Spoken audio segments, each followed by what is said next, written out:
Folks, it's a banner event at the Voice of College Football when we have to bring in our set designers. We have to pay them overtime.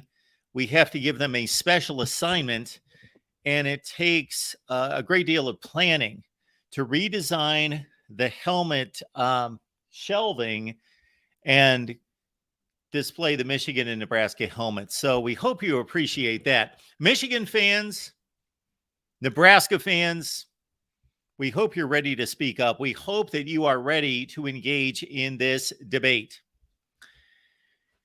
It's Great Debate Month.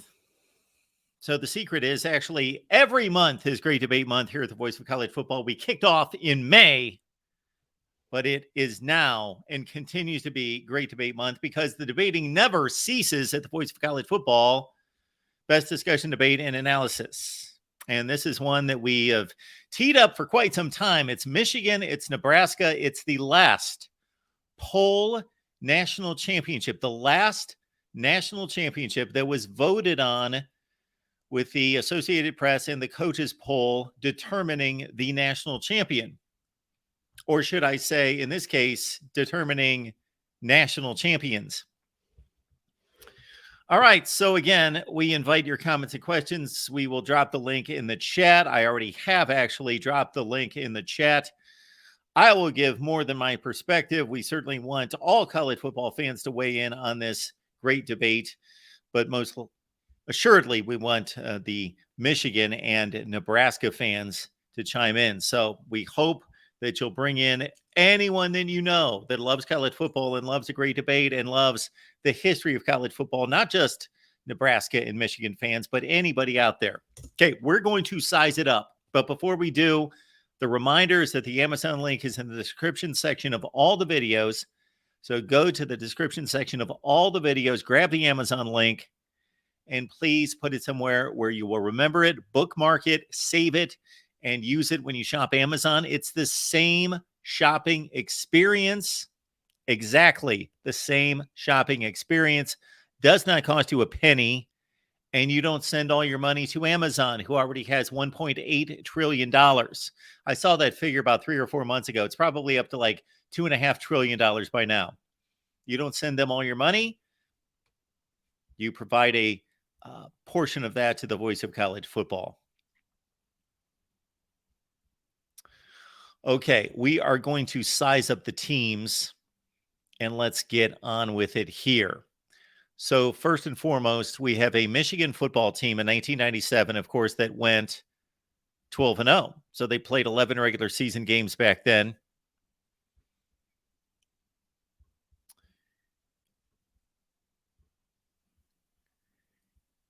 And let's look at the results for Michigan. And this is going to bring back a ton of memories because I'm guessing I watched just about all of these games. Here is the Michigan schedule and set of results for 12 games in 1997.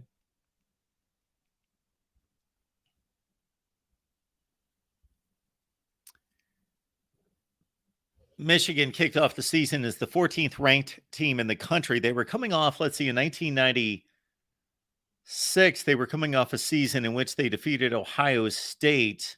In 96, they lost a bowl game to Alabama, the Outback Bowl to Alabama, to, I believe, finish at 8-4. So they started the season number 14 in the country. They took on number 8 Colorado on the road. Of course, that was the return trip from the infamous Cordell Stewart touchdown heave in 1994 that led the Buffs to the victory at the wire. So Michigan took care of Colorado.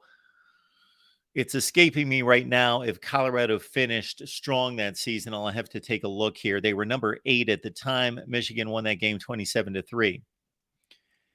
They also played Baylor and Notre Dame. This is a conversation that we had recently talking about non-conference opponents. You didn't see group of 5 opponents very often in these schedules. These non-conference schedules back in 1997, they were power-packed. So Colorado on the road, or that game was at home, correct? Yeah, the game was at home against Colorado. 27-3 win. They defeated Baylor 38-3. They defeated Notre Dame 21-14. 1996, Notre Dame. 1997, that would have been the first year after Lou Holtz left in 1996. That would have been the beginning of the Bob Davie era at Notre Dame. Michigan won by a touchdown. Then in Big Ten play, they defeated Indiana 37-0, extended the season to 5 consecutive wins, defeating Northwestern 23-6. There you see consecutive top 15 victories, at least at the time of the game. I'm going to say that neither one of these teams came anywhere close to finishing in the top 15 in the country. Iowa 28-24. That was a game in which Tim Dwight had a big kickoff return or punt return for a touchdown, maybe multiple returns in that game to keep Iowa close. And Michigan had to come back in the fourth quarter to defeat Iowa at home by 4. They defeated Michigan State 23-7. That Minnesota team, decent team under Glenn Mason, the 97 team, 24-3. All right, the big matchup at Penn State and the Nittany Lions at that point were undefeated. That Penn State team finished 9-3. They lost to Florida in the Citrus Bowl, and Michigan really took the wood to Penn State 34-8 in Happy Valley. They came back. They defeated Wisconsin. That one in Camp Randall, 26-16. The Ohio State game, of course, Michigan jumped out to a 20-0 lead. The Buckeyes battled back to make it 20-14. And, of course, that was the Charles Woodson game in which he sealed the Heisman Trophy. The Rose Bowl, Michigan got off to an early lead. They held on for dear life against Ryan Leaf and company, 21-16. So if you take the rankings at kickoff, Michigan took on 4 top 10 teams and 3, 4, 5, 6, 7 ranked teams at time of kickoff, and 2, 3, 4, 5 of those teams ranked in the top 15 in the country at time of kickoff. So that's the Michigan slate. We do have some callers coming in, so we will take those calls as we will transition to the Nebraska showings in 1997. Welcome to the Voice of College Football. Chris is on the line. Chris, how are you? Good. How are you? Hi, doing just fine. What's going on tonight? Well, I don't want to waste your time, Mark. I went ahead and did what I think is the right, calculus, I guess. Yeah. And I can tell you from what the results say, and again, you know, that you have to weigh into consideration whether or not I'm using the right protocol or not. But what I got, and I don't want to ruin anybody's day, I have Michigan finishing ahead of Nebraska by 1%. So Wow. that's the bottom line. Yeah, total, you know. And whether or not that's true to the schedule or not, I don't know if I can say for sure, but I'm fairly confident that I'm using the right method. So as far as like putting them in the right position, I would have Michigan just slightly ahead of Nebraska by about 1%. So I don't know if that matters, but well, it seems to go along with what we're looking at right here and what we all know in watching that season, that it would have been most likely a tremendous game, and it's a very close call. Well, and the other thing is I also have both of them meeting the requirement of being over 100. So they actually, by recognizing both, that's actually probably the right thing to do as well. So it's like, what does that mean that they got over 100? Well, I run a I evaluate each one from 0 to 100, and 100 is the top, and they both finished over 100. So it means that they're both at the very top. It just means that they both would be in the championship if you had like a championship, which I know is kind of redundant because people probably already know that, but what you would need to do, I guess, would be to put them in a championship and then let that decide, I guess, who the winner would be. But without a championship, the only thing I can tell you is I think I have Michigan just a percent above Nebraska. And the reason for that is because Nebraska had to take overtime to beat Missouri. If that hadn't happened, I think it would be the other way around. I think you'd have Nebraska ahead of Michigan, but they had to take overtime to beat Missouri. So that weighs into the result, the fact it went into overtime. But anyway, I have Michigan ahead of Nebraska by 1%. Yeah, that Nebraska win over Michigan or over Missouri, I'm sure will come up quite a bit tonight because that was a controversial game. Not that there was any kind of call or anything that was incorrect, but of course, Michigan or Nebraska got rather fortunate in that game, obviously. Well, they did, but sometimes, I mean, I'm not so sure that isn't sometimes what you need to do to go undefeated. But I guess what I'm trying to tell you is I wouldn't necessarily take anything away from Nebraska. They both finished above what I think is the highest standard I can, without prejudicing it. And so if it was up to me, I'd give them both the title, is what I'm trying to tell you.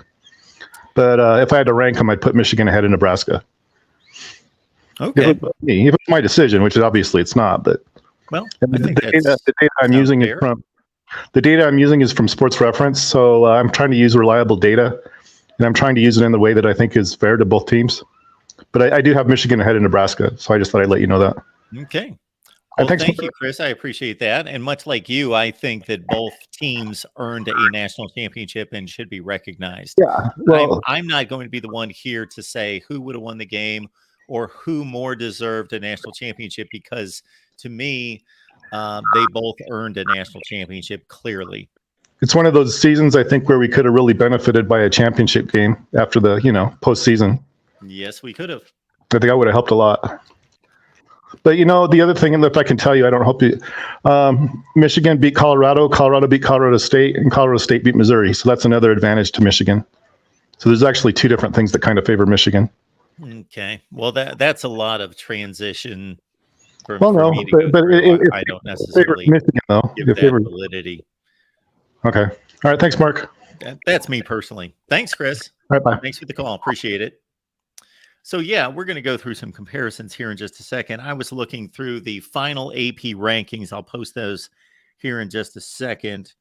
So for Michigan's schedule, Ohio State lost, of course, to Michigan. That dropped them from that number 4 ranking. Then they lost to Florida State 31-14 in the Sugar Bowl. So the Buckeyes finished number 12. Washington State, after the Rose Bowl loss, finished 10-2. They were number 9 in the country. And those other Big Ten teams that were ranked at the time of the game against Michigan did not finish ranked. Except for Penn State. Penn State, again, like I mentioned, they lost to Florida. I believe the score was 21-6 in the Citrus Bowl. Nittany Lions at 9-3, number 16 in the country. So, unless I'm missing somebody, Iowa did not finish ranked. I believe they finished 7-5. Michigan State, I also believe, finished 7-5 under Nick Saban, and they did not finish ranked. And Colorado, despite that lofty ranking to start the season, the Buffs did not finish ranked. I will check out here in just a second to see how good of a season the Buffs had. So Michigan's schedule and the rankings that you see there are a little bit more impressive, quite a bit more impressive than what it actually turned out to be. All right. Welcome into the Voice of College Football. We've got our friend David here. David, what's going on tonight? Why am I here? I know it. Yes, maybe I'm just a gluttony for punishment, but I guess this just speaks to how much I love college football, Mark. It must. And you know what? And I had to live through the 90s, so that was rough.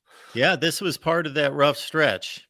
Well, all right. I've got some observations. First of all, what was this? Their first one since World War II? Or did they have cars the last time that they had won a national title before this one? Or running water or something? I think they had horses and buggies for like most of those natties that they claim, I think, up there. You, of course, having fun with this, as did Steve Hellwagon when he last mentioned it and said basically Michigan's championships came before fire was invented. That's right. I didn't think people had indoor plumbing for half the titles that they show up there, but that's neither here nor there. In any case, let's get into it. First of all, I have an observation to make. I actually, and I know they lost in the swamp, but I actually think Ohio State played the best team that year in the Sugar Bowl. I actually thought that 97 Florida State team was really good. Yeah. And, I would put them on a neutral field with the team up north because we played them.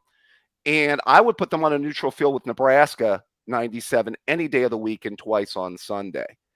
That was a really, really good Florida State team. I just want to state maybe their claim. I know they had a bad day in the swamp and lost a heartbreaker. By the way, the state of Florida cost Bobby Bowden in the 90s, just goes to show you. Well, I have there's no claim for Florida State. They cannot make a claim they No. lost a game. So they're out. However, if we're just evaluating talent and, the team results and the ability and performance on the field, I am right there with you. I thought, after Michigan defeated Ohio State, I thought Michigan's going out to play a fringe top 10 team in the country. Ohio State's going to play arguably the best team in the country after losing to Michigan. Yeah, I mean, and the Ohio State game against Florida State was semi-competitive, but Florida State really controlled that game. I mean, they scored a late TD to kind of rub it in a little bit that was kind of meaningless, but their defensive line really controlled that game, I remember. And if they wouldn't have lost that heartbreaker in the swamp, we could have had some controversy that year. The difference in that game, I thought, was exactly what you just stated. Ohio State's offensive tackles could not block the edge rushers from Florida State. They were too quick. Yep. And also John Cooper went with the moronic shuttling in quarterbacks back and forth the entire game. By the way, the bane of every Ohio State's existence, and I'm going to get to this in the team up north game, obviously. But let's get into it. I feel that when it comes to schedule for both teams, I think that the team up north beat 3 solid teams that year. I mean, I think we're good. I think we've had better teams than 97, but I think we were pretty good. I think the Washington State team ended up being a very good team. Might have been their best win of the 3 wins they had. That Penn State win looked impressive, but boy, did Penn State take a nosedive after that game. They got thumped by Sparty. I mean, Sparty beat them like they stole something. And then Florida and not a great Florida team, thumped them in the citrus. I remember that year. Yeah, I don't know if they thumped them. That was a pretty competitive game. It was 21-6. I remember it was 14-6. And I remember Penn State getting stopped at the goal line.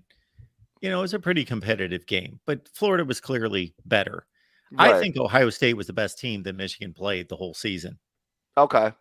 Even better than crying Ryan Leaf and that Washington State team? Not by a ton. But yes. Now, looking at the Nebraska schedule, by the way, I mean, obviously Nebraska got maybe one of the lucky wins of all time that year. We all remember the Missouri game with the ball kicked up in the air, which really was the play that decided it, for them. I think that I'm trying to think of their best quality regular season win that year, Mark. I don't think that was a bad Kansas State team. I know Kansas State probably had their better team in 1998. Yes. I mean, could you say their best? And I think this is what helped. I think 2 things helped Nebraska. Obviously, the fluke play, number 1. And then I think that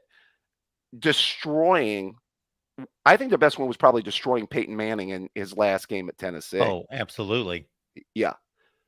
Because and they took him to the woodshed really good. That game was never close. Yes. And obviously the other thing, and I would be remiss. I mean, Tom Osborne, the nostalgia for Tom Osborne, that being his last game, I think was huge. Yeah, I think there was some sentiment there. And I just think that much like 1991, much like 1990, that justice was served. I don't think there's any question. I will argue with any Nebraska fan that comes on here. I will argue with any Michigan fan that says that they should have been the national champion. No, you shouldn't have been solely the national champion. It's too bad that they couldn't have played. We all wanted to see that game and would love to have seen the game and to know to this day who would have won that game. But you can't say as a Michigan fan or a Nebraska fan in looking at the other team to say we deserve the national championship alone. Well, that's ridiculous. They played very comparable schedules.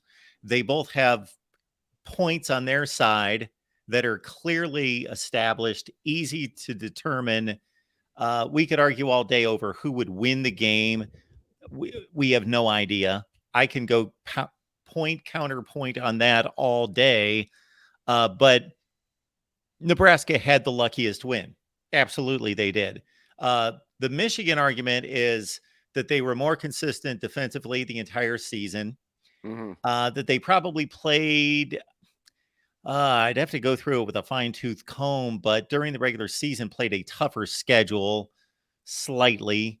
And Michigan had what maybe not necessarily the better college quarterback, but he proved out to be a much better quarterback, period. Right. Brian Griese was an NFL quarterback who played in NFL playoff games. He was a much better quarterback than Scott Frost. Maybe, again, with Frost's ability to run the ball, it's debatable in terms of at this point in time, but Griese turned out to be a much better quarterback. But the dominance of Nebraska down the stretch, where Michigan barely closed out Ohio State, barely won the Rose Bowl, and Nebraska just takes a top 15 Texas A&M team and 54-15. We've got the results on the screen. And then, yes, Peyton Manning in Tennessee, an SEC championship team, and annihilating them by 4 scores. So Nebraska closed.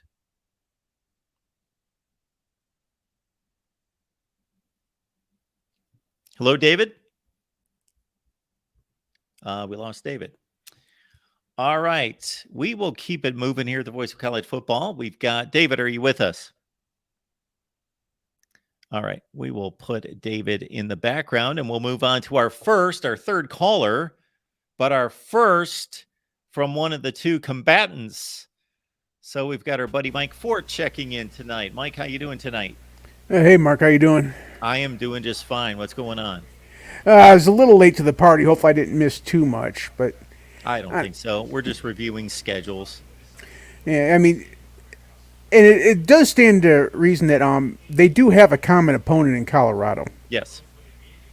And I think that was decidedly in our favor, correct? Sure. 27-3 versus 27-24. Yes.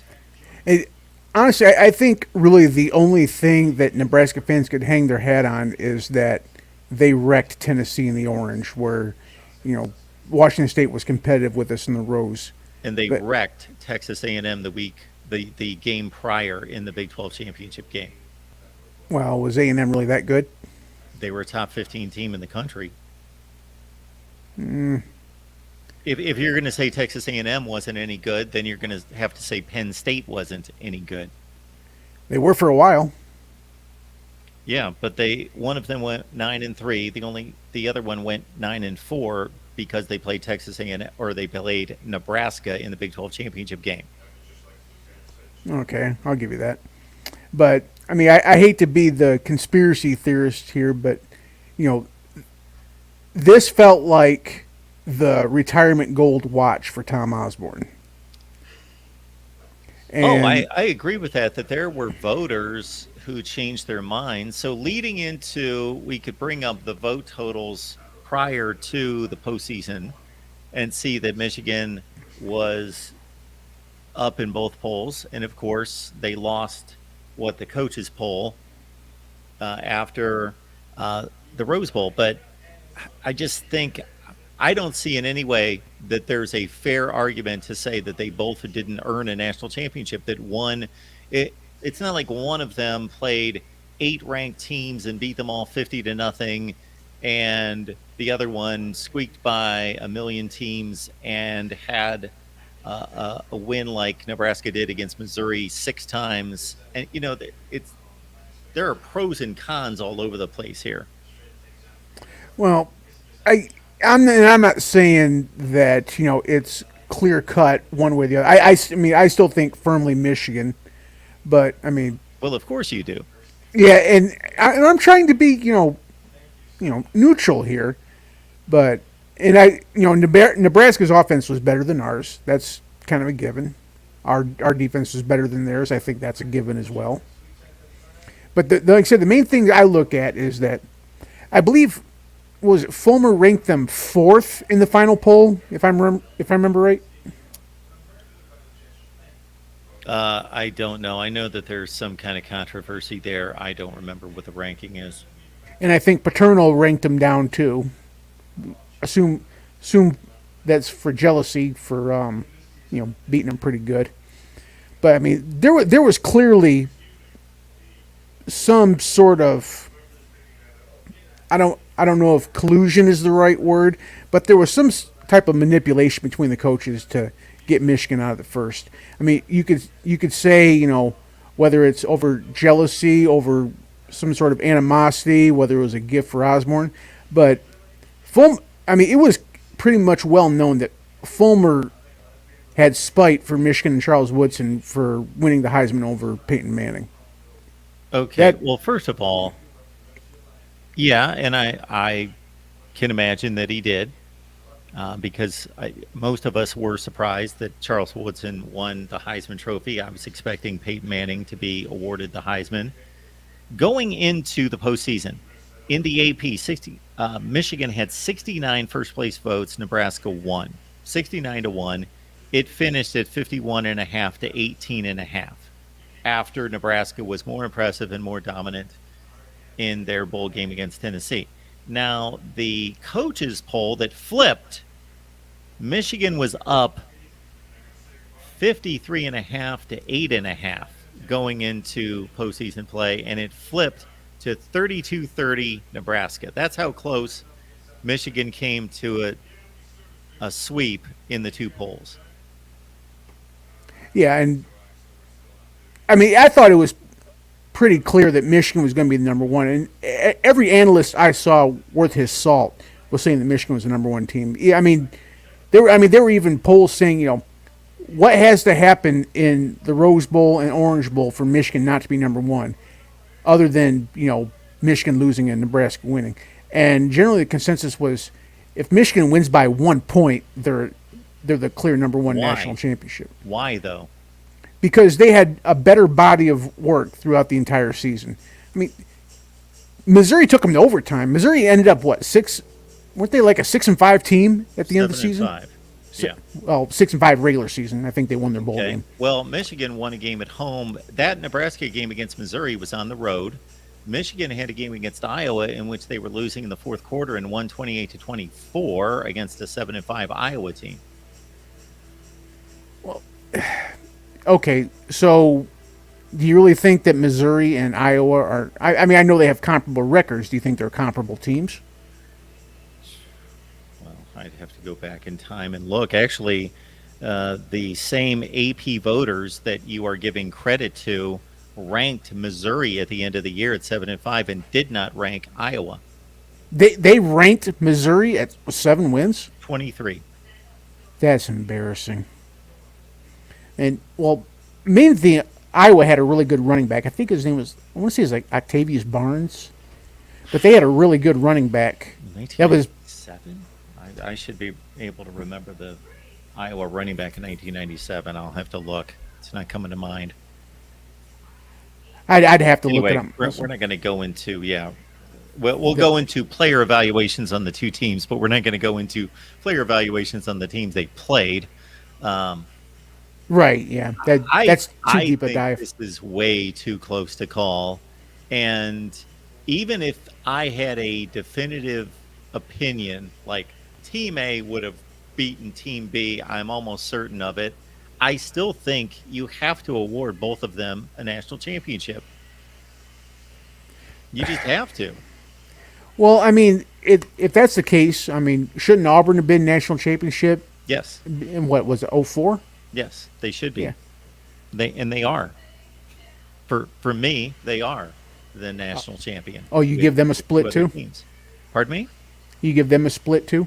Yes. Tavian Banks, that might be it. I remember they had a really good running back, but that aside, They had two of them, Cadillac Williams and Ronnie Brown. Oh, I was talking. John Sanchez in the chat was talking about that. But that aside, I mean, I don't think didn't Auburn go into that ranked third? Yes. Because there was 3 undefeated teams that year. And I think probably one of the other sore spots is that I credit this Michigan-Nebraska split as the introduction to the BCS to us, which was an unmitigated disaster for 90% of college football fans. I don't think anybody liked the BCS. No, the BCS was awful. I didn't have as much of an issue with the actual formula itself. It was more about only selecting 2 teams. And our buddy Chris calls in all the time and defends the BCS. And I can go through almost every season and explain why it's screwed up. Well, I mean, that year you couldn't. I mean, how often are you going to have 3 undefeated teams at the end of the season? But yeah, I have no issue with what the BCS did in 2004. That's when you only have a championship game with 2 teams, then there's no way around that. Yeah, I guess. I mean, I know that it's a whole away versus home thing, but I think that the Missouri game is what puts it clearly in the corner that Michigan should have been number 1. I mostly hang my hat on that. Okay. I think Nebraska fans hang their hat on a 39-point win in the Big 12 championship game, followed by a 25-point win in the Orange Bowl. And like I said, and I question that Orange Bowl. I kind of wonder how hard Fulmer tried. Really? You think he wanted his team to get embarrassed? I made that same argument for Wisconsin in 14. You think that knowing that if they won and Michigan lost, that they could claim Tennessee would have probably been voted the national champion?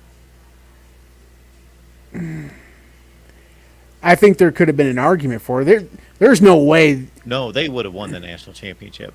There's no way Michigan's winning a national championship, being voted number 1, losing to the number 8 team in the country, while Tennessee defeated the 1 or 2 ranked team in the undefeated team in the country. Tennessee would have been the national champion if that would have happened. Yeah, I guess so. I said I admit some of my bias is getting. I just hate Fulmer, and a lot of this stems from this. Yeah. So I just. Yeah, he had no business ranking Michigan. I'll see if I can find that. But if he ranked them number 4, he has no business ranking them any lower than number 2 in the country. Yeah, and it wasn't just that. I mean, like I said, he recruited. I think Paternal put him at 3rd. I want to say I'd have to look it up, but it wasn't just his vote at 4th. He set up a campaign amongst coaches to get Michigan out of the top 3.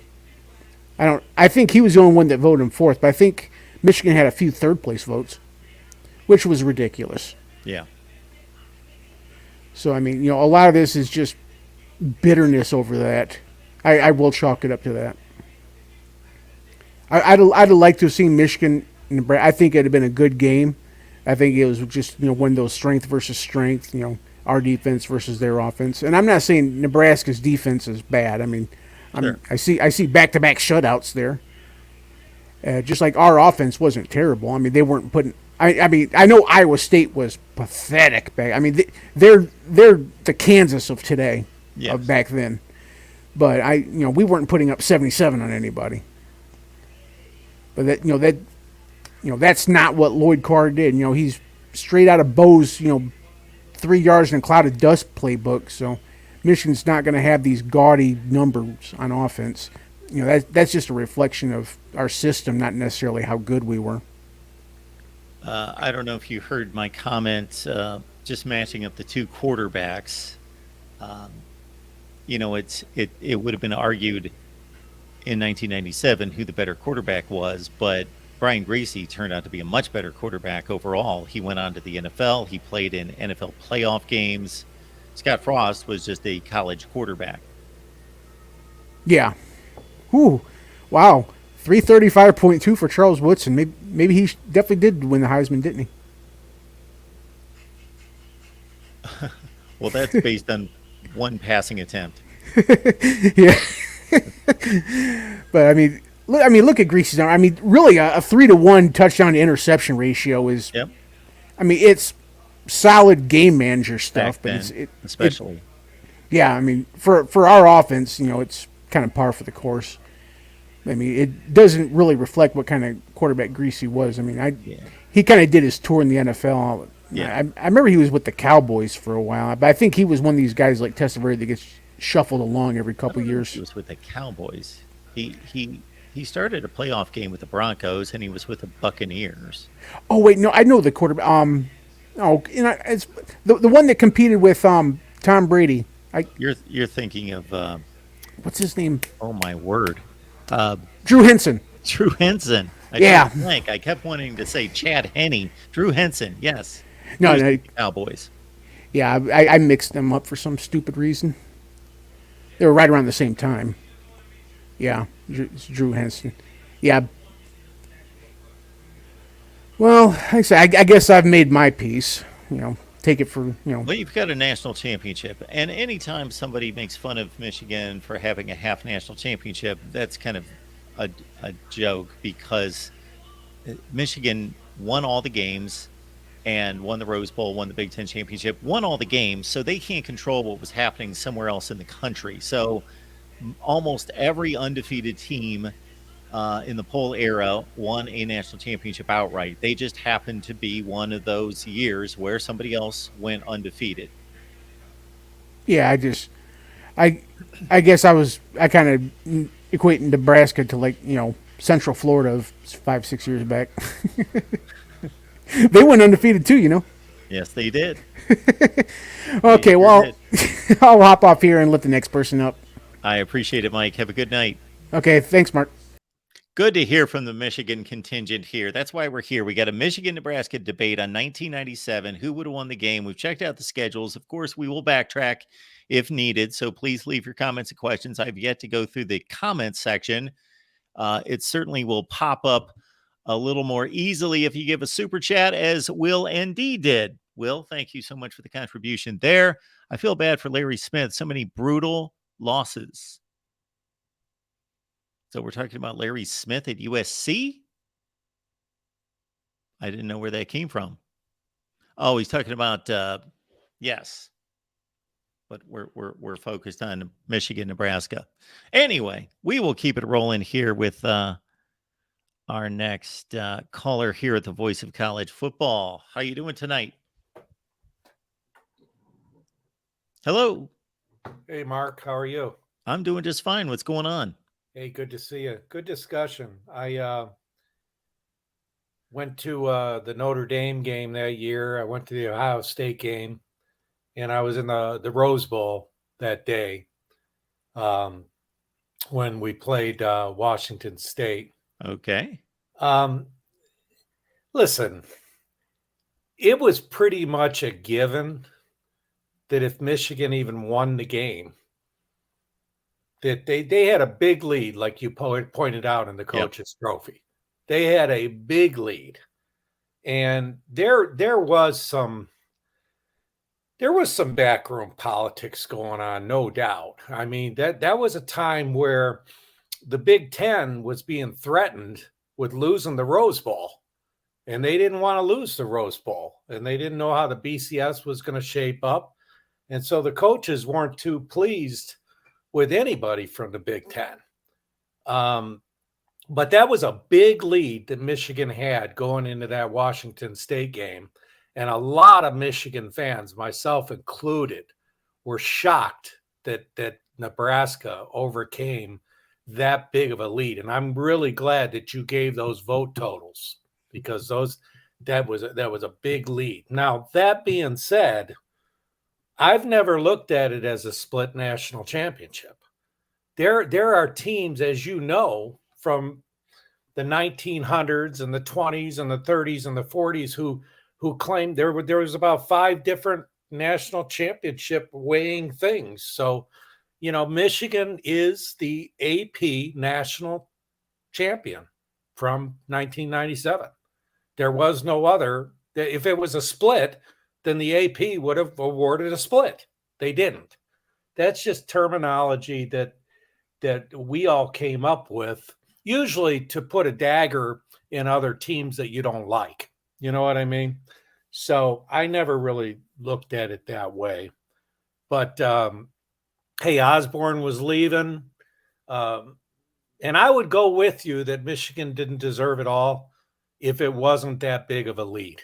It was a big, big lead. Why should that be the argument, though? Regardless of what the lead was, it should be an evaluation of each team's season. Well, you know what? Back in those days, if you had a lead that big, it wasn't overcome. It wasn't overcome. You know. Yeah, I And think that that's faulty thinking. well, I just hey, don't listen, you probably think Ohio State should have went to the Rose Bowl after the 10-10 tie, you know? And No, I don't blame you if no, you would think I that. don't. I don't know what I'm not understanding that analogy between Well, because that 1973 and was 19. another thing that was riddled with some politics. And Well, it they're was, but of course it was riddled with anytime that there's a vote, there's politics involved. And exactly. if Michigan would have been voted to go to the Rose Bowl in 1973, then it would have been tainted by a Michigan slant. So uh, the only way for me to determine that would be that Michigan tied that game at home while Ohio State went on the road and tied that game. That's about the only that's the only fair determining factor I can come up with. Well, I honestly think for that reason, I could understand Ohio State got the vote, but you know the rumor was that Franklin was hurt, so Yeah, you well, know that's why they got the vote. I'm not saying that's why they got the vote. I'm saying that's the only yeah, but tiebreaker I can it's come up with. you know what though, Mark? These are two very similar situations because you can make the argument that Ohio State deserved to go after that 10-10 tie, and you can make the argument that Nebraska deserved to overcome that huge lead. Mm-hmm. But if you know, you can make that argument, but it still doesn't make it right. Okay. Well, it doesn't make it wrong either. Well, no, it Nebraska had just is as what much of it a claim is. to a national championship as Michigan did. They both went 12-0. They played comparable schedules. Yeah. So Well, hey, it listen. doesn't matter who had a lead in a vote. Who cares? Why does that matter? Oh my God, I think that matters a great deal. It doesn't matter. I It don't does see matter. How can you why. say it doesn't matter? What if the vote? Hey, Mark, what if the vote was almost tied? You know, Okay, going into that final this is bowl why game. it doesn't matter. This is why it doesn't matter. If I was given an AP ballot every week and Mhm. I was asked to fill out the AP ballot every week, and at Yeah. the end of the regular season, I had Michigan number 1, Nebraska number 2, but I Mhm. really felt as though it's a toss up, but I have to put somebody at number 1. I got to put somebody at number 2. So I put Michigan at 1, put Nebraska 2. But then I go see Michigan take on what is a fringe top 10 team in the Rose Bowl and take that down to the final play of the game with Ryan Leaf throwing the ball into the end zone to win the game for Washington State versus watching what I felt was a better football team in Tennessee and Nebraska dismantle them. You could easily switch those two teams. Absolutely. Yeah. Well, we don't agree on that for sure. And Ryan Leaf was at that time a lot more than a fringe top 10 quarterback. He was I didn't say he was the top he 10 was quarter. I said their he was team. yeah, Was he a was a fringe big top 10. he was a big deal and Sure he was. for U of M But to his go out team there. was he had a Yeah, good I mean, team. They were not a great team. yeah. Well, hey, for U of M to go out there over 3 time zones, basically an away game, they got the job done. At that time, Nebraska really, traveled down to Miami. The distance is probably about the same. yeah. Well, you know what, Mark? I was there. I was in the stadium. I Okay, understand that. and I I'm watched telling every you, play of both games. the given feeling was all they needed was the W. So Well, that's listen, faulty thinking. hey, listen, you don't want to recognize the going away gift. You don't want to recognize all the BCS drama. No, I want to recognize. I don't care about any of that. What I'm recognizing is that there were two teams that were mostly dominant against their schedules that played very comparable schedules. Yeah. And I can easily make a case for either one of them. So the fair thing to do is to have a split national championship. Well, it isn't a split national championship. Sure, it is. No, it isn't. Nebraska was awarded the coaches' national championship. Yes, they won that national championship. Michigan was awarded the writers' national championship. Yes, They are two yes, separate trophies. They are not absolutely, affiliated in any way. absolutely. They are not affiliated. Yes. All right. Well, hey, we agree on some things, so I'll take the ones we agree on. Yeah, I really don't. I understand, of course. This is one of those debates where it's obvious that sports fans are biased. Of course, they're biased. They're going to be biased towards your team. When is the Nebraska fan going to call in and I say, don't think I'm let me biased. finish my statement. Yeah, go ahead. When is the Nebraska fan going to call in and say, Michigan, you know what? Michigan, I think they were the better team. They should have won the national championship. And when is the Michigan fan going to call in and say, you know what? That Nebraska team, boy, they destroyed Texas A&M and Tennessee at the end. They should have been the national champ. That's never going to happen because sports fans are biased and they're always going to root and they're always going to make the argument for their team. Yeah. Well, I can do that. I can look back on many losses to Ohio State and people making a big deal 2016. Hey, you know what?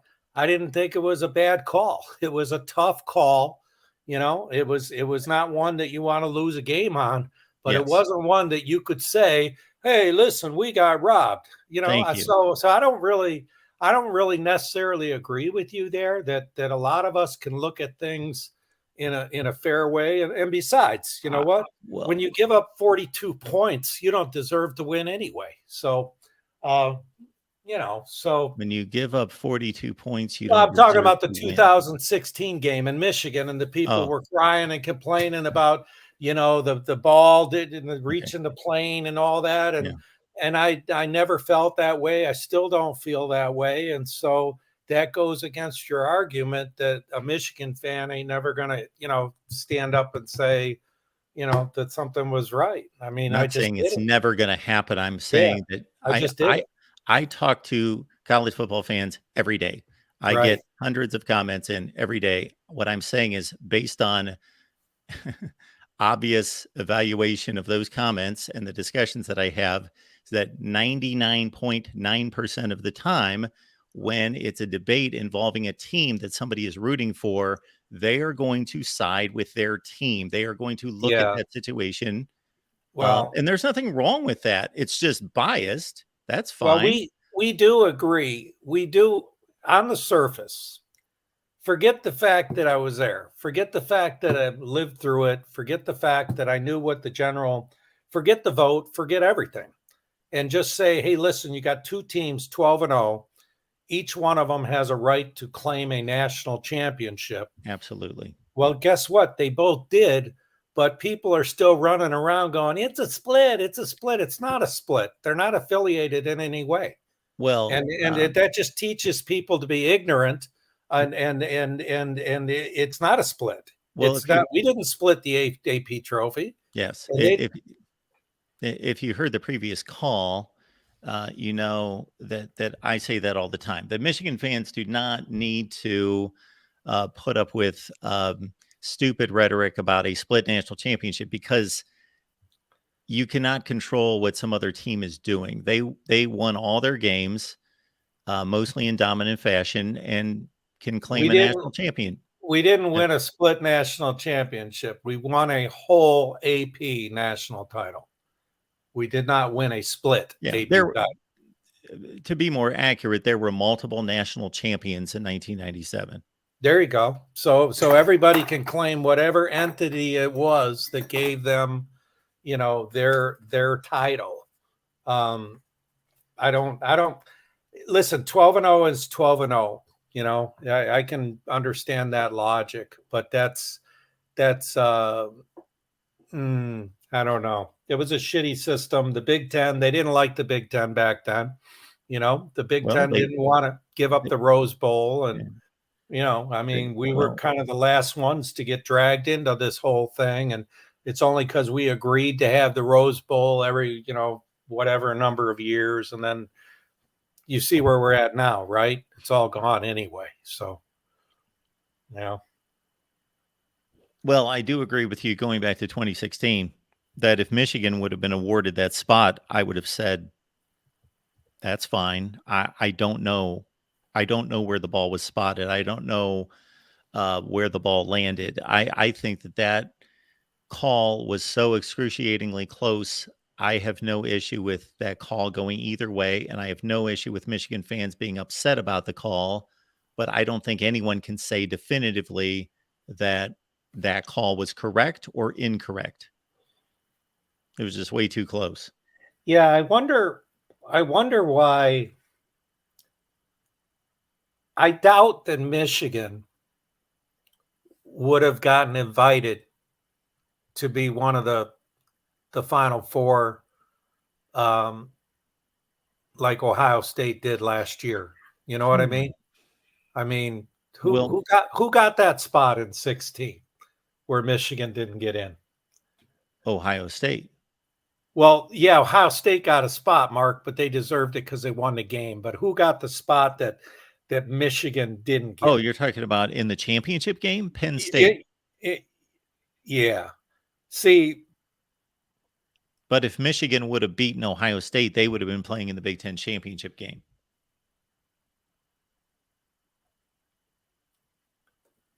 Yeah. Well, one more year of this, because right? they beat Penn State head-to-head. Ohio State lost to Penn State. That's why they lost the tiebreaker and didn't go to the Big Ten title game. Okay, I see. Well, at least finally Michigan's been getting their asses kicked by Ohio State for so many freaking years. But you know, at least they got a couple of wins. Yes, now. You should feel great about back-to-back conference championships and wins over Ohio State. Michigan owns the Big Ten right now. Yeah, I mean, I wonder how many we can get in out of 12 teams. Can we get 3 in out of 12? Yes. Sure. See, that's where I do rely on you, because you do know how. I'm not ever going to argue with you about numbers. I'm not going to crunch numbers with you, because I'm going to get my clock clean doing that. But well, just to set the record straight and clear the table on our earlier conflict, I totally understand your viewpoint. In you had a lead in both polls.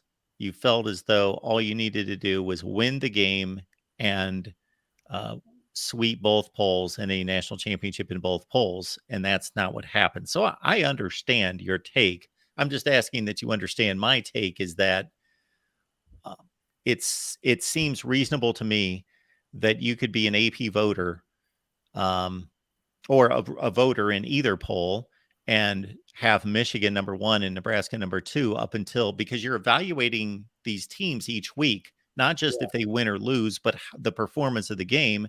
Right. And Michigan struggled and Nebraska did not. And then plus Nebraska had another game played between when Michigan beat Ohio State, of course. Then the next week, Nebraska played and beat Texas A&M by 39 points.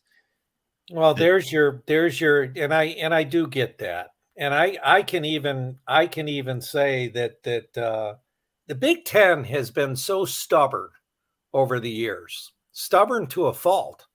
And, you just accurately pointed out an area where I believe that point I just made is accurate, where the Big Ten didn't have a title game. So,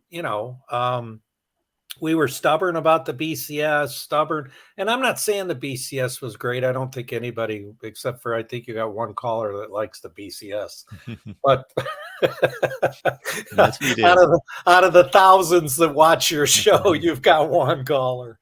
But the Big Ten has been, stubborn to a fault, with a lot of things. Well, DE, unless you've got anything else before we let you go, I've got a question. So I believe this is the first time you've called in, correct? We've talked on the phone. It's the first time on video. So how difficult or how easy, what was the experience of using this link to call in? Dude, it was easy, man. I lost your phone number, so I didn't have any choice. I had to get on here. Well, we don't have a And phone line anymore. oh, okay. We Well, lost you know, our funding for the phone calls that okay. cost between $12 and $15 per show. Yeah. It wasn't hard at all, Mark. All you got to do is when you put that link in the chat, that's Yeah. where I found it. If you wouldn't have put it in the chat, I don't know where to find it. Where do I find it otherwise? I always put it in the chat. I always put it Okay. 3 or 4 times and keep putting it there. What I need to do is I need to put it in the description section of the video, and I always forget to do that. Well, That's up where I on the should put top, it. you got the camcorder, but when you click on that, you need to be like a YouTube contributor to do that way. So when you put it in this one, it says, "Hey, do you want to go in as a guest?" And I said, "Yeah, I want to go in as a guest." And I just walked right into you, and we battled it out, and Nice. you made some good points, like you always do. You know, you're very well versed. You know your stuff. You know, you're not. And I wouldn't tell you that if I didn't believe that. If I see an ugly baby, I don't tell somebody, "Hey, that's a cute baby." I don't You say just nothing. keep your mouth shut, I just hopefully. keep Yes. my mouth shut. Yes, Yeah, that's what but I do. you do. You know your stuff, and I then appreciate so. it, DE. All right, my friend. Thanks for calling. You Appreciate got that. it. All right, take care. Have a good night. All right, bye. It's nice to hear from a different caller. Was talking to somebody about that today. And that's, I think, one of the issues to get away from this Nebraska, Michigan for just a quick second. We would like to hear from as many people as possible. Of course, we love our longtime and frequent callers to the show, but we want to hear from as many people as possible. Back when we had a call-in line, I just believe that more people were comfortable with the call-in number. And unfortunately, at $12 to $15 per pop, and that didn't even include the monthly membership for that. But we are working on getting that rectified and getting a call-in line in addition to the StreamYard. We got Timothy on the line. Welcome to the Voice of College Football. Good to see you, Timothy. Hey, Mark. Good to talk to you. Can you hear me? We can. Loud and clear. All right. Sounding good. All right. Well, I kind of agree with the last caller, being a Michigan fan myself, and that. But I want to clarify, back in the 90s, he's kind of right that there was a bias against the Big Ten because they wanted to drag the Big Ten into the BCS. Yes. And if you look back in 1994, Penn State had a great team that was undefeated, and they did not get to jump Nebraska. Nebraska got the championship by themselves, even though both teams were undefeated. And that's why Michigan fans felt slighted back in that day, is because we had such a big lead in the polls, and it didn't happen in 94, yet they decided to jump Nebraska over Michigan in 97. So there was a whole big thing about that, and why Michigan fans and some Big Ten fans were feeling like they weren't being appreciated. Yeah, so you bring up a great point. Two things went against Penn State in 1994. One is that they had a game against Illinois. It was on ABC. It was the 3:30 game, and Illinois had two tremendous players in Simeon Rice and shoot, I can't think of the linebacker's name. I'm blanking. Anyway, two of the top 5 or 6 defensive players. They were both top 10 picks in the NFL, but not a very good team. They were okay. They were 6-5, 7-5 that year, and Penn State jumped on them early and they cruised. And Illinois, I think Kurt Kittner was the quarterback. He started to catch a groove. And anyway, Illinois made a late rush in the fourth quarter that made the game look closer than it really was. They put kind of a scare in Penn State, but they never really were in position to win the game. And the final score was 35-29. And Penn State was number 1 going into that game. I'll try to find the week, although we're focused on Michigan, Nebraska 97. But Penn State was number 1 going into that game, and that flipped Nebraska to 1 because the optics of that game wasn't good. Nebraska stayed number 1. And then the other thing that hurt Penn State is that Oregon was just an 8-3 team that they faced in the Rose Bowl that was ranked around 15th in the country. And Nebraska got to face a top 5 Miami team that was also playing for a share of a national championship in the Orange Bowl. So that was a much better look, even though Penn State was more dominant in the Rose Bowl that year. Do you think? I think that was Joe Pa's probably one of his best teams. What do you think? Oh, well, it was his best offense, that's for sure.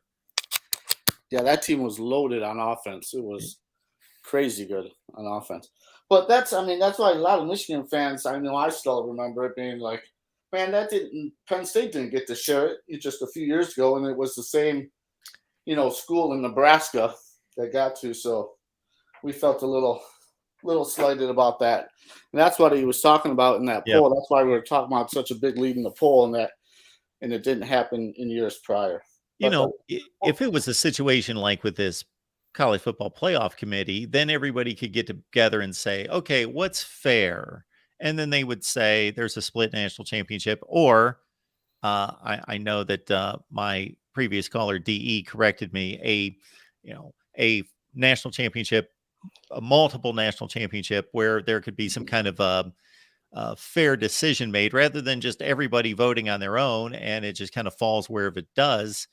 And Nebraska just happened to win both of those polls, even though the fair thing to do would have been to award Penn State a national championship as well as Nebraska. Yeah. Yeah, I mean, that Nebraska team, I think I liked their offense back then. I loved watching all that running they used to do in that. So I think they were a great team. I think Michigan probably would have won just because our defense I think every guy on our defense went to the NFL off that 97 starting defense. And I just think that probably would have been a little bit of difference. I think we could have shut down when I say shut down, I mean slow down their Sure. running game back then. But I think it would have been a really close game. I'm not saying that Nebraska couldn't have won. Of course they could have won. I mean, they had some great teams in the 90s.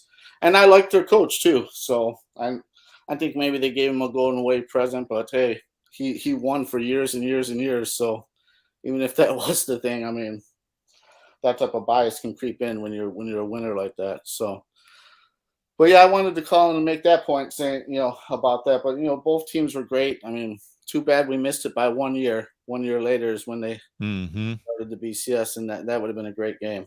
Yes, it would have been a great game. I can almost guarantee that.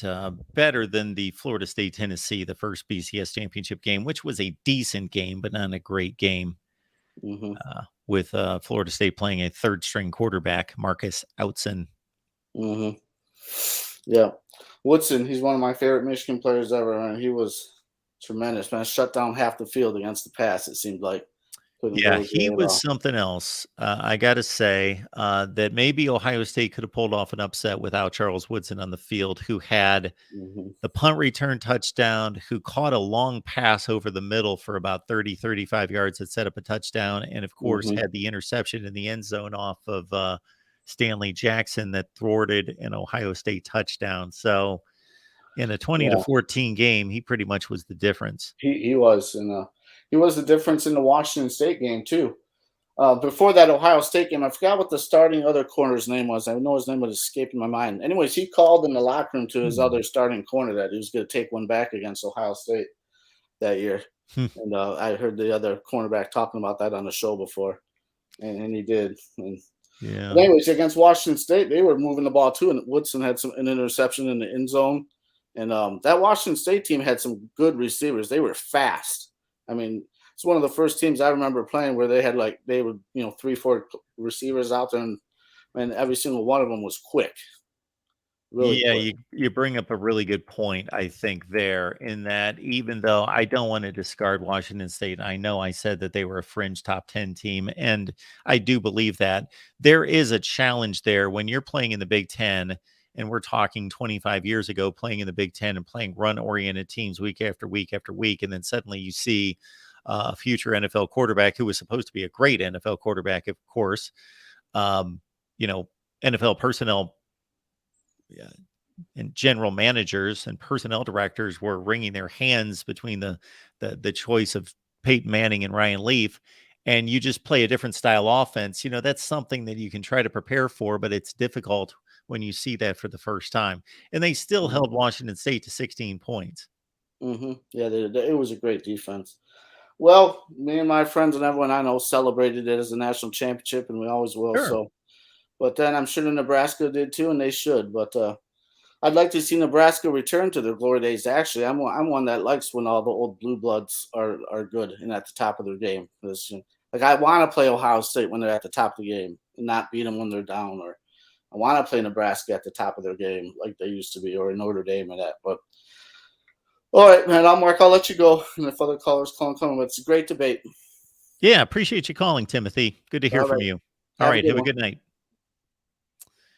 I was checking out the Washington State stats here, and man, you could bring up any team from the last 45 years that did anything in college football, bring their team up, and I may not, like with the Iowa running back that Mike Fort brought up, and I could not come up with a name off the top of my head. I didn't really think about it long, but one of our viewers did, Tavian Banks. And as soon as I hear Tavian Banks, okay, yes, I watched Tavian Banks play a lot of football, just couldn't come up with the name 26 years later.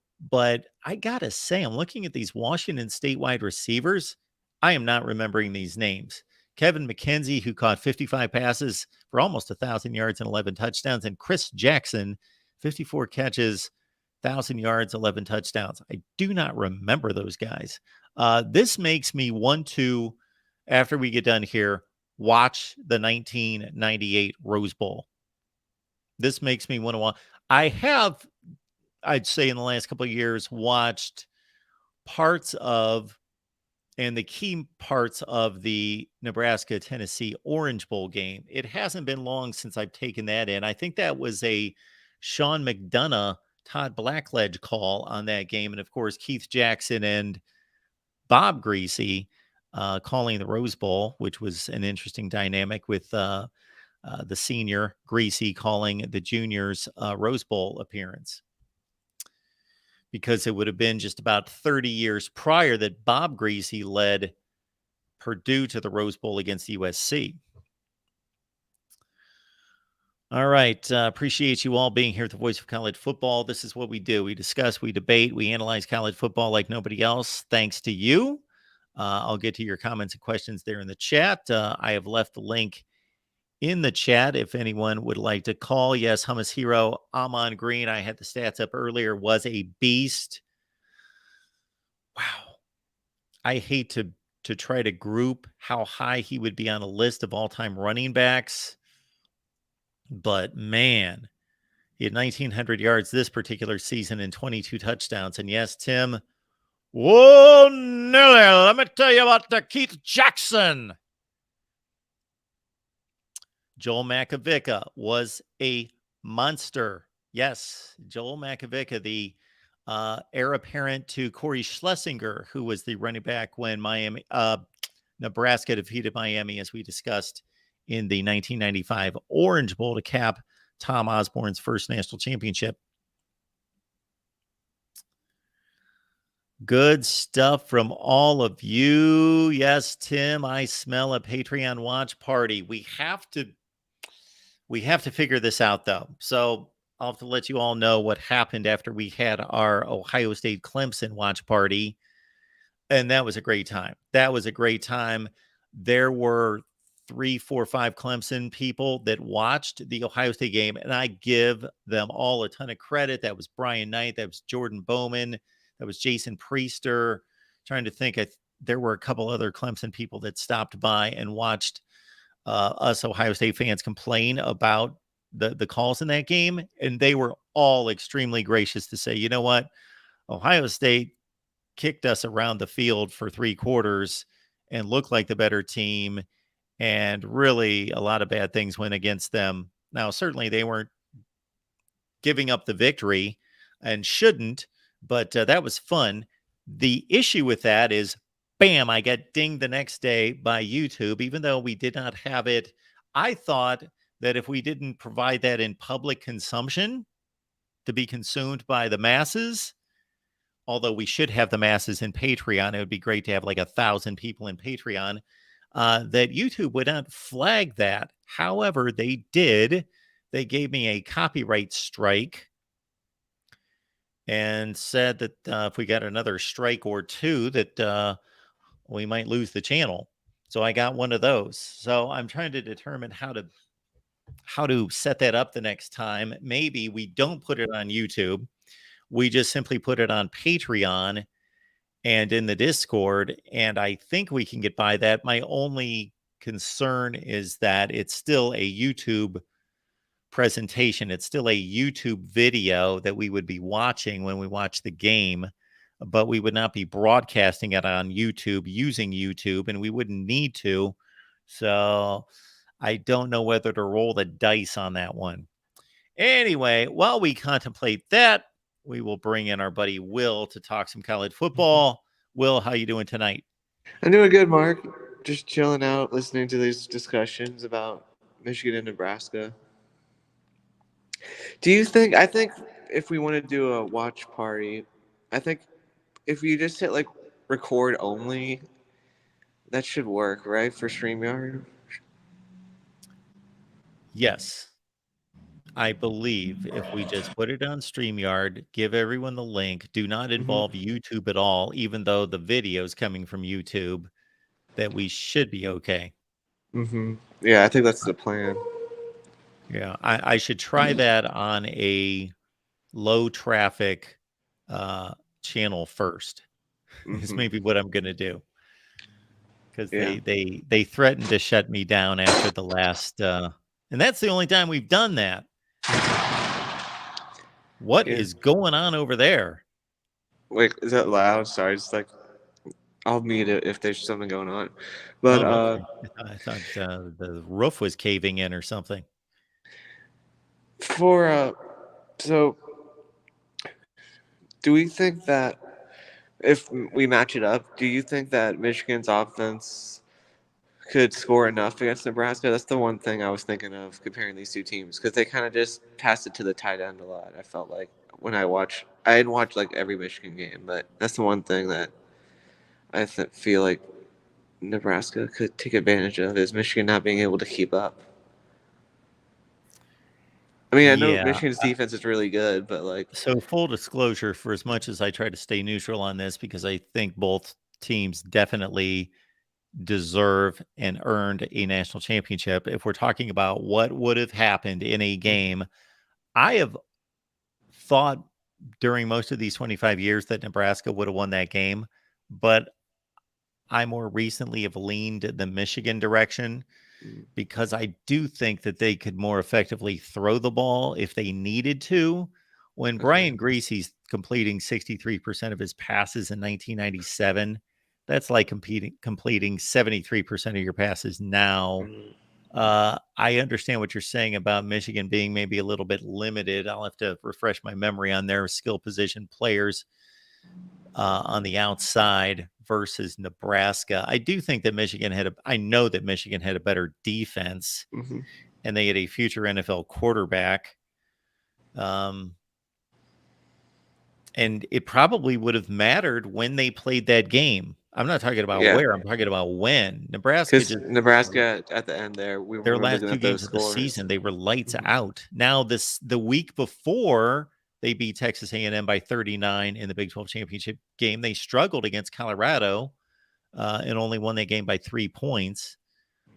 Where that's the one common opponent. Michigan won by 24 points against Colorado, and Nebraska skimmed by the Buffs.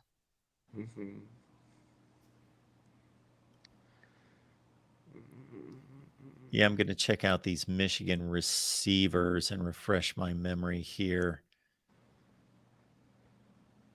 Now, this is where I would love to have unlimited time, because I would leave instead of doing more work. Once we get done here, I'd go back and watch the Rose Bowl, and I'd watch the Orange Bowl. I'd watch both of them. So let's see. We're looking at the Michigan defense. Look at the playmakers. Oh, this is going to bring back some. Yeah, Jeremy Tooman. He was an NFL player. He's a tight end, yeah, tight end, 27 catches, 4 touchdowns. He played in the NFL. Ty Streets, he made the big catch against Ohio State the season prior that won the game against Sean Springs. 24 catches, 4 touchdowns. Russell Shaw, I remember him. There you see Charles Woodson when he got into the game. Clarence Williams, he was a running back. So my goodness, where they got more receiving out of their running backs. Chris Howard, 35 catches. Anthony Thomas, who turned out to be the A train and really this was right at the beginning of his career. By the years 99 and 2000, he was a 1,500-yard rusher. Chris Floyd, like they were stacked there between Howard, Floyd, and Thomas at running back, and even Clarence Williams was a good back. They were stacked at running back, but I'm not seeing, my goodness, Russell Shaw and Ty Streets were their receivers with 24 and 19 catches, and Tooman with 27. And look at all those running back catches. Were they screen passes or did they run them in the slot? They were screen passes. These guys weren't running out of the slot. Huh. Yeah. Let's check out the Huskers here on offense.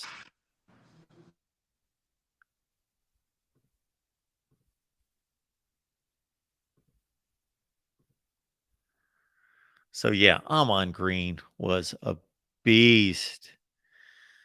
Now, I rated Greasy better than Frost. Certainly he was later, but Frost was a dynamic rusher and Greasy was not, But look at Scott Frost passing numbers, 55%, 5 touchdowns passing on the season, 4 picks, but yeah, 19 rushing touchdowns. So their passing offense. Oh, Bobby Newcomb, boy, I remember him. They had nothing in the passing game. Well, they complete less than 100 passes on the season. They must have had an NFL O-line, right? Oh, yeah. I'm trying to think, who would that have been? That's a great question. I'm going to look that up and refresh my memory on Nebraska's O-line in 97.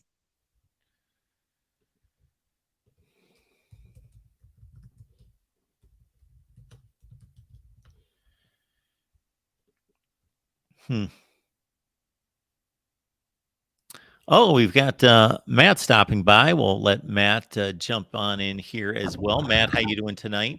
Good. How are you? Doing just fine. What do you think about our topic tonight? Well, it's interesting. I think a few things you overlooked. I'm a Husker fan. Nebraska went up against a much better future pro quarterback than Brian Grease with Peyton Manning in the Orange Bowl. Sure. And look what they did to him. He had Yes. his worst game as a college quarterback. Yeah. Well, when did you join us? We didn't bypass those things. So we certainly, yes. Okay. Certainly But covered Nebraska those things. on the defensive Absolutely. line. Nebraska defensive line, Grant Wistrom, Mike Rucker. The two Oh, yeah. Jason Peter, Oh, interior tackle. I mean, a dominant. I look at what Nebraska did against Washington, at Washington, dominated them. I look at also that I think, the Colorado game, Michigan played Colorado at Michigan. Mm-hmm. Nebraska played Colorado at Colorado in the mountains and led most of the game and then put in the second string. And then Colorado started making a comeback. So they put the stars in and kind of put the clamps on. So it's a little misleading, that score. It's a little misleading, but I'm guessing, and you can correct me if I'm wrong, that if you were on the other side of this argument, you would certainly point to a 27-3 win over Colorado as being better than a 27-24 win over Colorado. Well, if you just look at the score, yeah. But if you do the deep dive and look at the fact that Nebraska had the game under control and then put in the second string, third string, Colorado kept in the first string and made a comeback. That's what happened in the game. I know because I watched it. I'm not taking anything away from Michigan, but beating Washington State isn't quite as impressive to me as what Nebraska did to Tennessee in the Orange Bowl. I mean, I can't give it to Nebby 100% just because the Mizzou game. I just can't get over that. I can understand that. That Missouri game, Missouri had that Kobe Jones. I can't remember his name exactly. Corby Jones. Corby Yep. Jones, right? Yeah, and but Nebraska won the game. So, and that's on the road at Missouri on their sand field. I mean, their grass field. Well, So, it's all great points that you're bringing up. Absolutely. But when you default to, Nebraska won the game, well, then we could say the same thing about Michigan winning the Rose Bowl. They that's won the true. game. Yeah, they did. I think that there are great points on both sides. I just truly do, and I believe they both earned a national championship. It's too bad we didn't get to see them play. We would have a year later. I think the schedules are comparable. I don't think there's any question that Nebraska's final two games are much more impressive than Michigan's close. Nebraska played that Big 12 championship game after Michigan beat Ohio State barely. Yeah. That was a close game. And then, obviously, as you mentioned, if Tennessee would have beaten Nebraska and Michigan would have lost the Rose Bowl, Tennessee, they would have been voted the national champion. Yes, they would.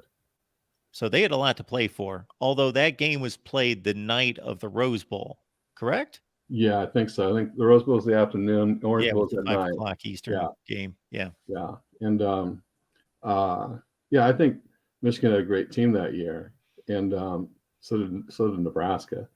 It's kind of hard. The Nebraska defense was much better than what I think what you would have been hearing. I want to backtrack a little about the '94 team for the Huskers. Sure. I think what some people don't realize is Nebraska played the second string quarterback most of the year, and in a game against K-State, which was a ranked team, won the game with the third string quarterback was a walk-on, because that was the year Tommy Frazier was out with blood clots in his leg, and so they played at K-State, beat K-State 17-6, basically just the third string quarterback handing the ball off to the running back. So they won it because of the offensive line and the defense. That was the Brooks Behringer year, correct? Right. But the third string quarterback was Matt Turman, who was a walk-on. And that's when Nebraska beat K-State. Brooks Behringer came in the game, got injured, had a deflated lung, went out of the game. And Matt Turman came in, third string quarterback the team to win. And the guy was a walk-on. And that's beating a ranked team on the road. So the '94 team was, I just think that playing Miami at Miami in the Orange Bowl, sure, was to me very impressive. To beat a team that ended up in the top 10, Miami, in the Orange Bowl on their home field. Yeah, I'm not going to tell you anything that you don't already know, but just to kind of size it up for people that weren't old enough to see that or not aware, just seeing Nebraska dominate everyone throughout the late 70s and throughout the 80s, but have that obstacle of Oklahoma and Barry Switzer. Then they started to get past that. And then they started to run into this Miami juggernaut in these Orange Bowl games. And well, they actually played a home and home there in 86, 87. And then they had 85 and 86. Mm-hmm. And then they had these Orange Bowl games where they just couldn't score.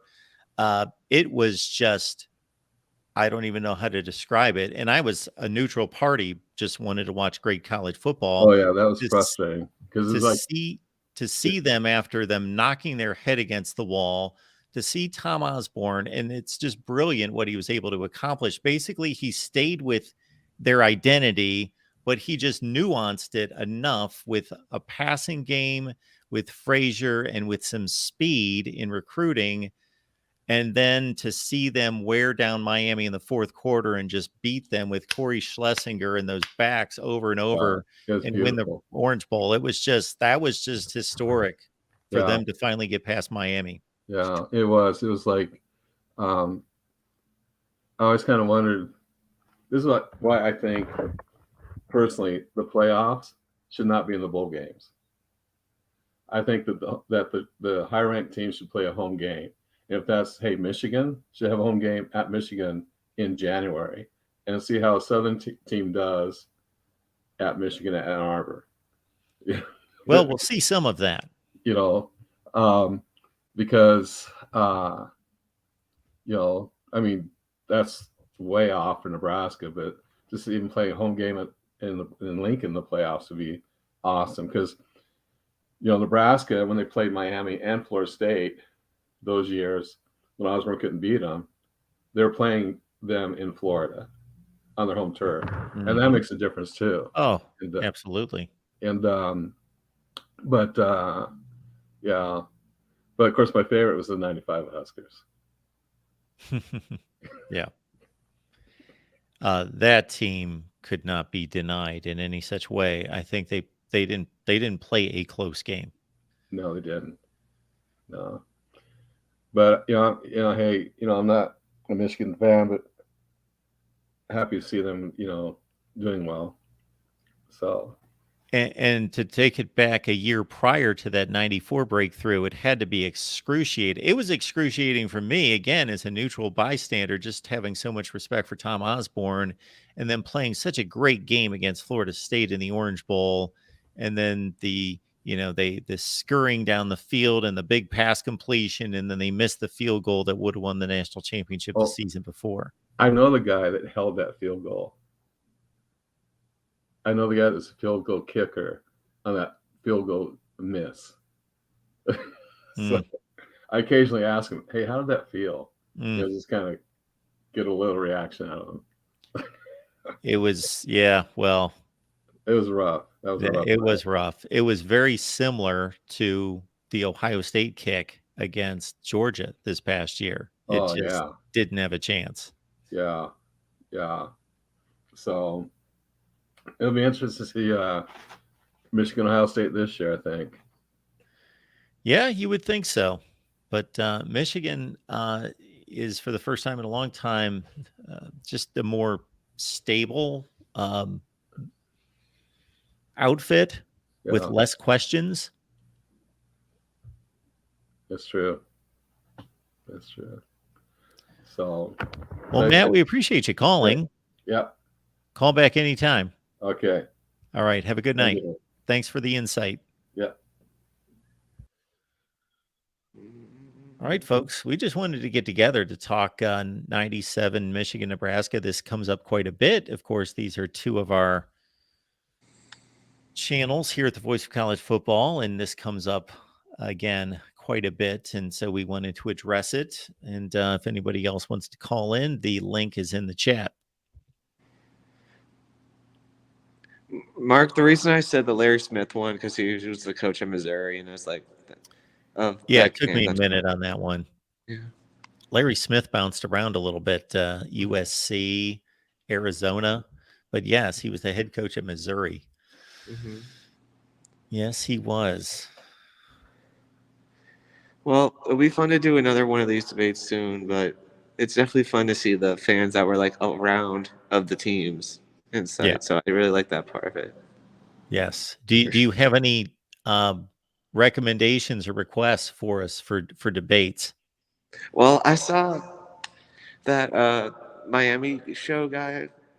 He's entertaining. What's his name? Oh, that we have on every week, Cam Underwood? Yeah. I really liked his thing on the 88 Notre Dame game, like his thoughts on it, like him watching the documentary. So it would be fun to like do something about that. Yeah, if we could do a Miami Notre Dame. Yeah, we can certainly do a Miami Ohio State Fiesta Bowl. Mm-hmm. We can do that Michigan Ohio State game with the JT Barrett spot in 2016.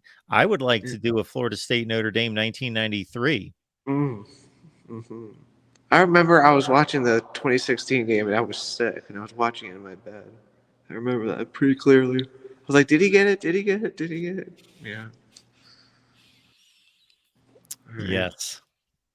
But that's what we love to do here at the Voice of College Football. Debate. All right. Thanks, all right, Mark. Well, appreciate you being here. Have a good night. Rest of your night. You too. All right, folks. Anything else we need to get to, considering what happened here in 1997? I am not going to make the call on this one. Again, yeah, this one would be tough to call. But in terms of what was deserved, it's exactly the way it landed. They both earned a national championship. They both played difficult schedules. Let's pull up the schedules one more time. You're looking at Nebraska.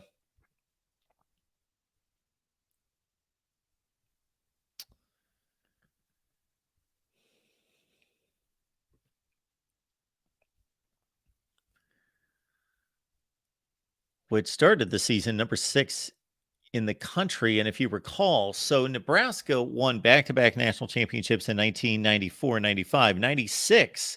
They were on their way to three-peating. They were the odds-on favorite. They were dominating.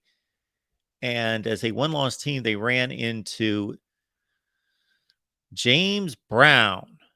Not that James Brown. James Brown and Texas, like a four-loss Texas team. Four-loss Texas team in the Big 12 championship game, the inaugural Big 12 championship game, and lost to Texas in stunning fashion, and that derailed their three-peat. So they came back in 1997, 6th ranked in the country, demolished Akron by 45, defeated UCF. Scott Frost's future, had Scott Frost known at the time that he would be the head coach at both UCF and Nebraska some 25 years later. 38-24, Nebraska wins that game. The game at Washington, okay, the Huskies were number 2 in the country. However, where did they finish? That Washington team finished 8-4. That was one of their 4 losses. 8-4, number 18 in the country. But number 2 at the time, Nebraska went to Seattle, won that game 27-14. Now, we'd have to take a deep dive. Anytime I see a score like that against a good team, 27-14, that could have been a close 27-14. That could have been a blowout 27-14. Let's take a look here. I'm guessing I watched this game.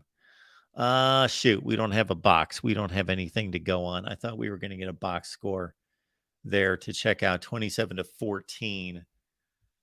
Love to see how that game went. Ooh, I have also pulled up statistics for 1997, so we'll get to that in just a second. But Nebraska and Washington in 1997.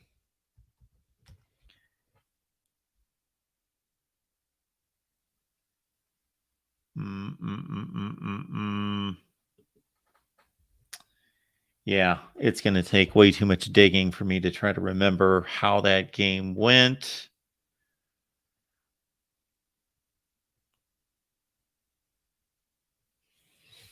(27-14).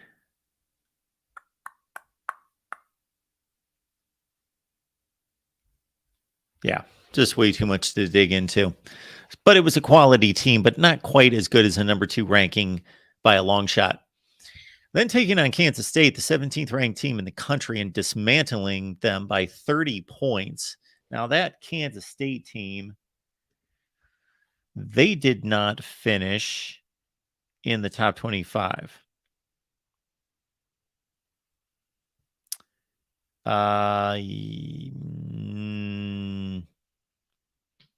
Check that. Hang on just a second. Whoa. Bad on me. No. That Kansas State team, 1997, they finished 11-1. Now, I cannot recall as to who they played in their bowl game. Why am I whiffing on that? 1997 Kansas State. They must have played a big bowl game, but it's not coming to mind. Okay, this is definitely, okay, it is coming to mind now that I see it. That's a big feather in Nebraska's hat right there. They defeated Kansas State by 30 points. Man, I did not I forgot. Kansas State that season defeated Syracuse in the Fiesta Bowl 35-18 to finish 11-1. That's a great win. All right, at Baylor, won by 4 touchdowns. Let's see if I can see the. Yeah, I've got the Big 12 standings right here. Baylor was awful, 2-9. Texas Tech, they won that game by 29. Texas Tech was 6-5. Kansas, they won by 35. Kansas was 5-6. Oklahoma, look at that. This was the very low point of Oklahoma football going back prior to Bud Wilkinson, 69-7. That Oklahoma team finished at 4-8. There's the infamous Missouri game in overtime, 45-38. That Mizzou team 7-5. Iowa State 77 on the board against Iowa State. They were awful, 1-10. There's the Colorado win, fairly close.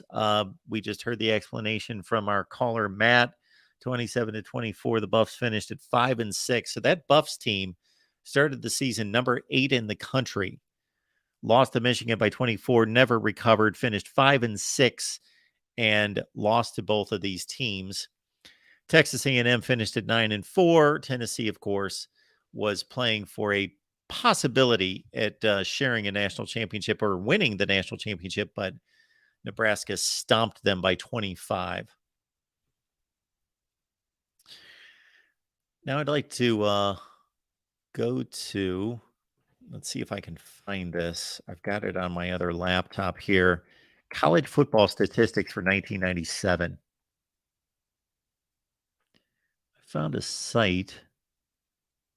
That's not it.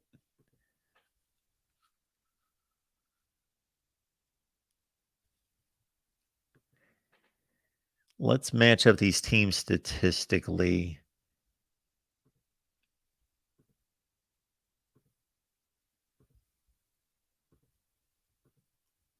All right.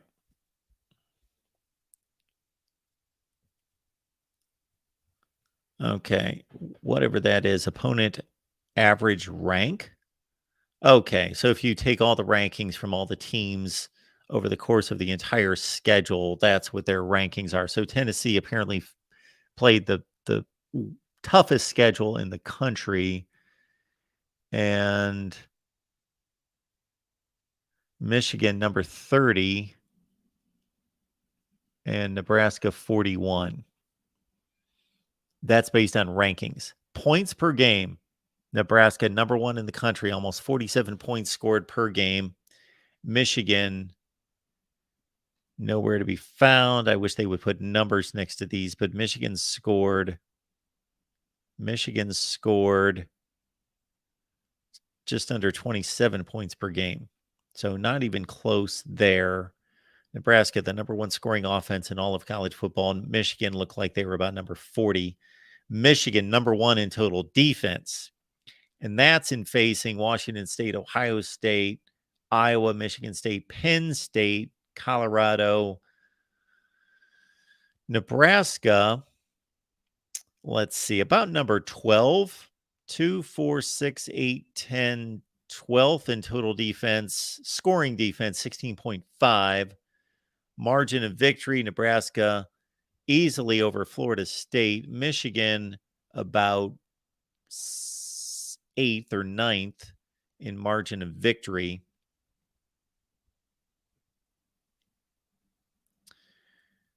We will grab that super chat. Thank you for that. Let's see if we've got anything else to go on. That's all I see here.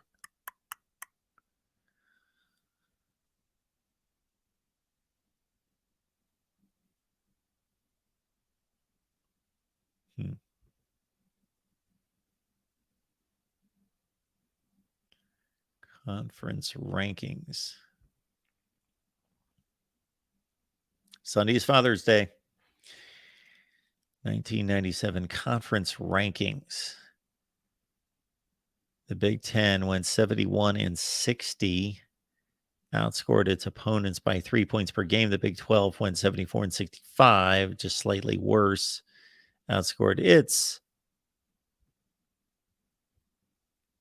opponents by about less than 2 points per game. All right. None of that is too meaningful, but you see that where Nebraska had the offense, Michigan the defense, that was clear. All right, Michigan here is telling us, thank you so much for the contribution. We appreciate you. Oklahoma 4-8, Baylor 2-9, Texas Tech 6-5, Texas A&M 9-4, Baylor 1-10, Kansas 5-6, Mizzou 7-5, Colorado 5-6, Kansas State 11-1. Two good teams had good records. Okay, all right. Hang on. If you take all of Nebraska's schedule, let's do it like this. Okay, let's throw out the group of 5 teams. And UCF was a group of 5 team at this point. Obviously, but I mean even more so a group of 5 team, a MAC level team at that point. Actually, my story about UCF and first discovering UCF would have been this particular season, actually, now that it comes to mind. Yes. UCF was playing a game at Mississippi State in September, and we were just starting to hear about a guy named Dante Culpepper. And I actually was covering the Mississippi State UCF game, and that was the first time I saw Dante Culpepper, and it was in the flesh in a game in which Mississippi State won somewhat comfortably, but UCF challenged them. Anyway, throw those games away. Lest we forget, Michigan, that Nebraska also defeated Washington. So Washington went 8-4. We're going to add up the over or under 500 for each team against their Power 5 opponents. So +4, +14. Baylor went what? 2-9. That's +7. Texas Tech +8. Kansas, okay, +7. Oklahoma, we're down to +3. Mizzou, we're at +5. Iowa State was atrocious. I think they went 1-10. So we're at -4. Colorado 5-6. That's -5. Texas A&M even. All right. So Tennessee at, I believe, 11-2 brings Nebraska to a +9. Follow me here. Nebraska's Power 5 opponents were 9 games over 500. Okay.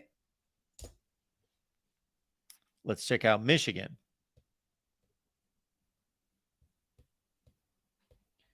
Michigan's 1997 Power 5 opponents were,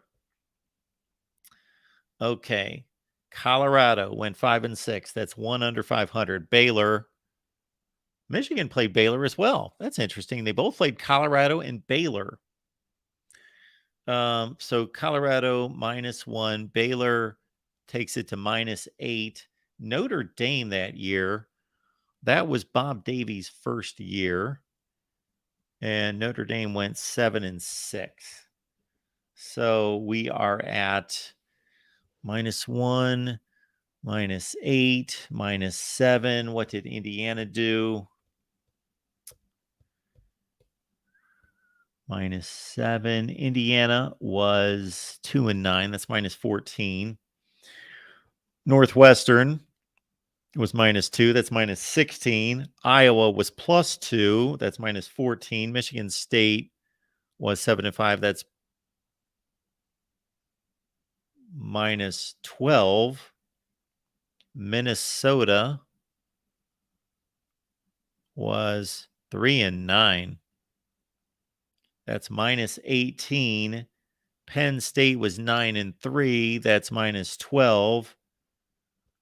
Wisconsin was 8-5. That's -9. Ohio State finished 10-3. That's -2. And Washington State went 10-2. That's a +8 because they went 10-2. That brings us to +6.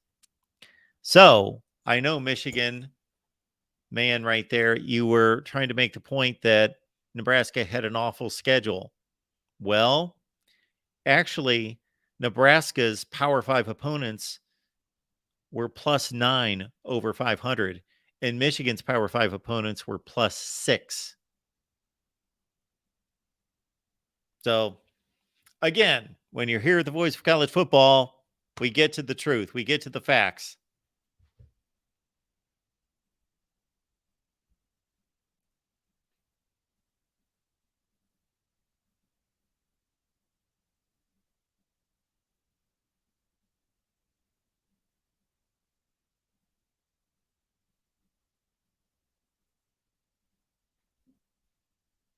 I don't believe that Nebraska played Oklahoma State, did they? Somebody's mentioning Oklahoma State. Yes, Nebraska did not play Oklahoma State. So they played 8 conference games in a 3-6 12-team conference. Sound familiar? 8 conference games. All right, folks, we appreciate you all being here at the Voice of College Football. Thank you so much for the contributions. Thanks for your loyalty. Thanks for your support. And we will keep it rolling here at the Voice of College Football and expect more great debates here and on the main channel, of course. We're simulcasting on the Michigan and the Nebraska channels, but join us on the main channel on a regular basis. We are going through national championship seasons. We are disputing the national championships, and we are going to be displaying our all-time program rankings as well. That's coming up next week. I don't know if, you know what, I create so much content. Sometimes I don't even remember whether we had coaches rankings come out this year. So I'm going to have to double check on that, but we need to deliver coaches rankings as well. Troy, thank you so much for that. Good show, Mark. As a guy with no dog in the fight, I enjoyed it. Thanks. Yes, it's sometimes fun to have no dog in the fight and just to kind of kick back and enjoy college football and let the two sides wage war and just kind of have fun and look at it from a neutral standpoint.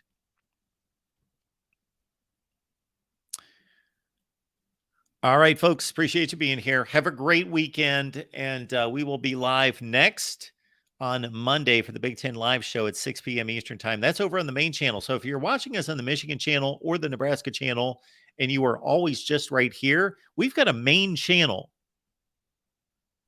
We've got a main channel with about 40,000 subs, and we do a Big Ten Live show every Monday at 6 p.m. Eastern Time. So join us for that. And unless something pops up that we need to discuss, any late breaking news like today with San Diego State, we will be here. But otherwise, we will see you on Monday. In the meantime, we will have a ton of content being posted here on all the various channels. We appreciate you doing this, being here for us. And we will see you next time right here at the Voice of College Football.